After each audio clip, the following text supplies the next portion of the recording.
All right, folks, Ripple and XRP are both heading into 2025 with new valuations. We're going to talk about it, and I'm going to explain why I still think that Ripple, the company, is incredibly undervalued. So we're talking about two different things. XRP, the digital asset, Ripple, the private company. They have not gone public yet, and so that's why we're talking about pre-IPO equity in the company Ripple. Now, all throughout 2024, and really basically since 2022, Ripple has traded at an implied valuation of about 7 to 10 billion on most platforms like Link2 and others. Now, what we see here is that going into 2025, right now, you cannot get Ripple equity at a 7 to 10 billion valuation. This is actually more than doubled, and we're now at a $20 billion implied valuation on platforms like Link2. Now, I don't know what other platforms have this trading at right now. This is not like the stock market where you can watch the ticker traded publicly on the NASDAQ and the New York Stock Exchange, right? This is pre-IPO private markets where basically accredited investors and institutions can get exposure to companies before they go public. So all throughout the past 4 years, Ripple was even buying back stock at a 10 billion valuation. Well, that was the Series C round in 2020. That was the last raise of capital that they did. Then they did a buyback of shares at a $15 billion implied valuation in 2022. And then most recently here in January of 2024, they bought back more equity at an $11 billion valuation.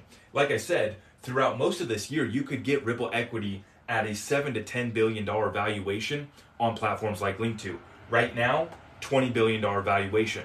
But let me show you why I still think this company and this stock right now is incredibly undervalued. Just looking at the Ripple escrow.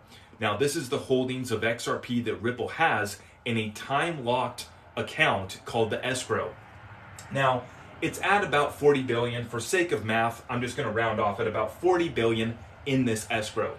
Now, while XRP was trading at 50 cents for most of this year, most of the past 4 years really, that bag of XRP in the escrow was worth $20 billion, right? 50 cent XRP, they have 40 billion. That's easy math. It's a $20 billion bag of XRP, which even when Ripple equity was trading at 7 to 10 billion, right, that bag was still worth 20 billion. So at the time, I've been pounding the table saying, hey, this is undervalued because we got a $10 billion company with $20 billion worth of XRP. The math ain't mathin'. There might be an opportunity here. Well, fast forward, now we're at a $2 XRP.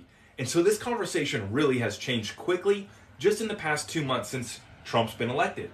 And obviously Ripple's launched their stablecoin, so there's a multiple of reasons and factors why this valuation is now 20 billion, but the point remains that this company is incredibly undervalued because at a $2 XRP, this escrow is worth $80 billion. Now you can do the math at a $5 XRP, at a $10 XRP, right? You're talking about a bag of XRP that's potentially worth hundreds of billions of dollars, and you can still buy this company at a $20 billion valuation. And remember, this is just their bag of XRP and escrow. We're not talking about the stablecoin business. We're not talking about custody. We're not talking about all the other sources of revenue for Ripple. This is a company that's diversified themselves through acquisitions, Medico, Standard Custody and Trust, obviously now the stablecoin business. And look at Tether. I mean, Tether is making more profit than BlackRock in their stablecoin business. So there's multiple reasons why this valuation's gone to 20 billion. I just think it's still incredibly undervalued, but I'm interested to hear what you guys think in the comments down below. And if you want today's full update, that's over on my YouTube. I appreciate your support. God bless you all.